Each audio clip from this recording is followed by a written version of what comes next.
Bom dia, queridos. Meu nome é Luiz Carlos, sou pastor da Igreja Vida Nova, no Jaguaré, em São Paulo, e quero compartilhar com vocês o Salmo 119, na letra que se chama P. E ele vai do 129, do versículo 129 ao versículo 136. Diz o seguinte: Admiráveis são os teus testemunhos, por isso a minha alma os observa.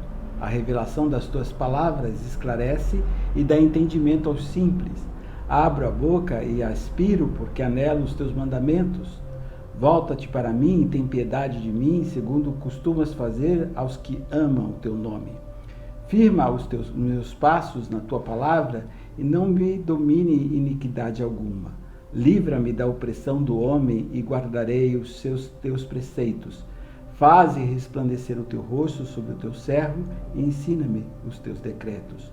Torrentes de águas nascem nos meus olhos, porque os homens não guardam a tua lei.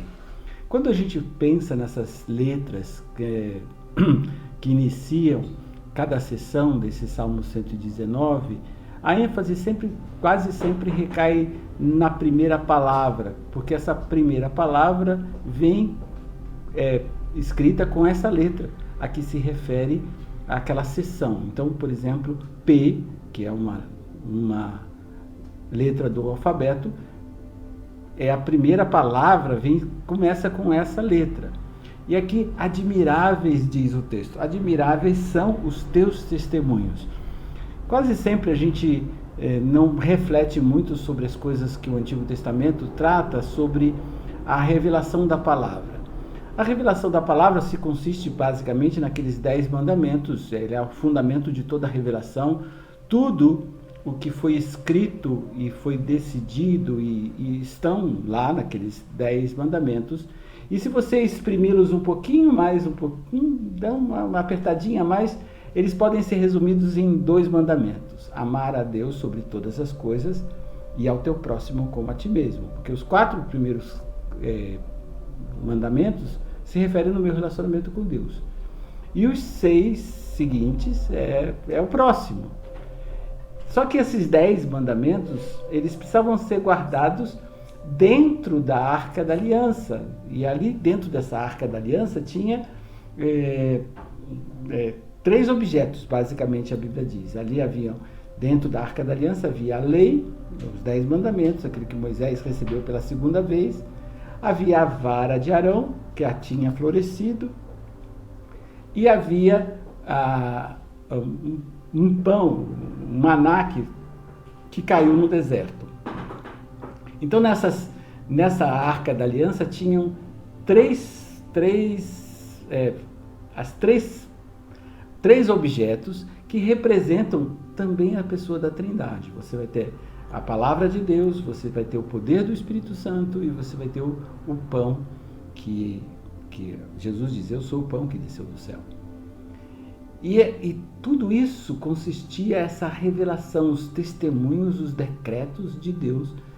Todos estão fundamentados nessas 3 pessoas. Elas representam o suprassumo da Escritura e da Palavra.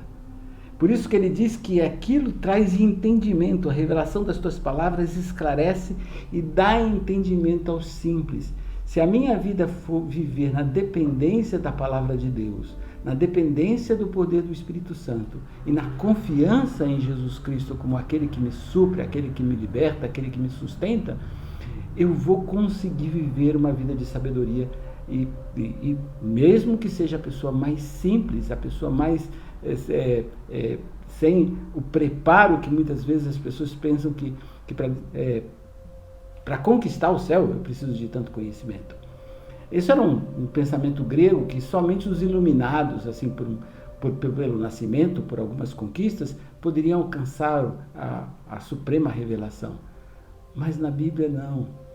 Deus escolhe o simples, Deus prefere o escravo, Deus ama ao pobre, Deus prefere a viúva, ao órfão, aquele que nada possui, aquele que nada tem, aquele que nada conhece. E a partir desse nada que ele possui, Deus o torna grande, Deus o torna maravilhoso. É por isso que Deus diz assim: eu te escolhi, Israel, não é porque você era maravilhoso, porque você era um grande povo, não. Eu escolhi quando vocês estavam lá lá escravos, absolutamente sem nada, sem qualquer recursos. Eu os escolhi para se tornarem a luz do mundo. E é isso que ele diz, você ilumina, né? Ele diz isso, firma os meus passos na tua, e não me domine a iniquidade alguma. E ele diz, faze resplandecer o teu rosto sobre o teu servo e ensina-me os teus decretos.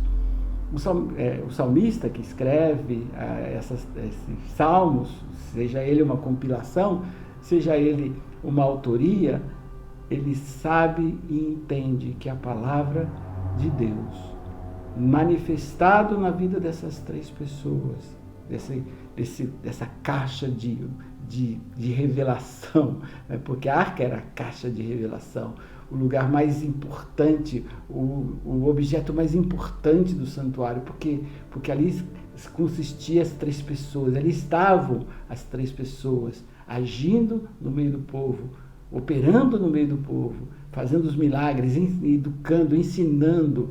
É Deus dizendo assim, eu vou no meio de vocês, eu vou com vocês, até o final das contas. E é isso que Jesus diz, estarei convosco todos os dias, até a consumação dos séculos. E essa confiança e essa busca nesses mandamentos, nesses decretos, Jesus fala isso também, né? Aquele que me ama guardará a minha palavra. E eu e meu Pai viremos e manifestaremos a Ele. E essa seja a sua confiança. E quando você se depara nessa confiança, o salmista diz, olha, quando eu olho para aquele que não quer, a única minha opção é chorar. Ele termina o salmo dizendo assim, torrentes de águas nascem dos meus olhos, porque os homens não guardam a tua lei, a tua palavra. E é isso que, se existe alguma tristeza no salmista, é quando ele olha para as pessoas e vê que elas não guardam a palavra de Deus. E eu quero convidar você nessa manhã a guardar essa palavra, que vai te iluminar, vai te dar sabedoria. Volto a dizer, mesmo que seja a pessoa mais simples, a pessoa com menos recursos, ela tem acesso à grandeza do Todo-Poderoso, do único e maravilhoso Deus. Deus te abençoe.